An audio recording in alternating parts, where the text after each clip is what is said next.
where we reunited as a family. This is the Mile End home where Anna Campagna lived when she arrived in Montreal after coming from Italy in 1959.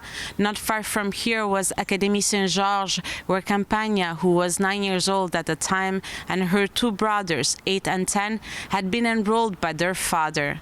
A French school where the three siblings had to endure bullying because of their Italian origin before the family was asked to transfer its children into an English school. And I remember one exercise very vividly. I was counting in French. I had to stand up and count in French. I was really nervous.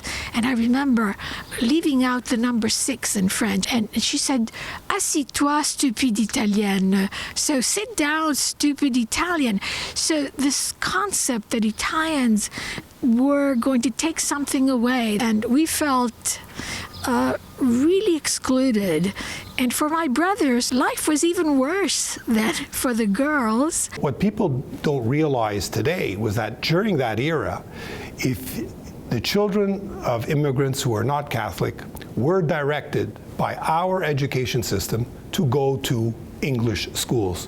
The irony is that the Italian immigration wave were comprised of people who were ostensibly, majority, Catholic.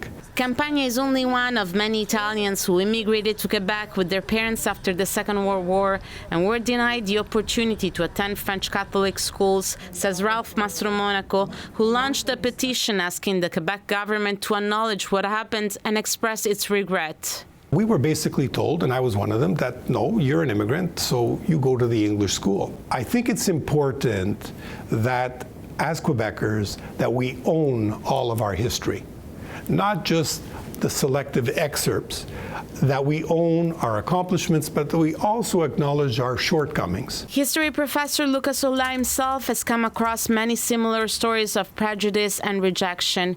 He says there is not enough evidence of systemic discrimination against immigrants, but believes those stories are extremely important in shedding light on a specific time in Quebec history to avoid making the same mistakes in the future. It's important, and I completely understand that there is a need to testify that, and that could be a great lesson from the past for the future, because you know the topic of the language is still very important in the Quebec society.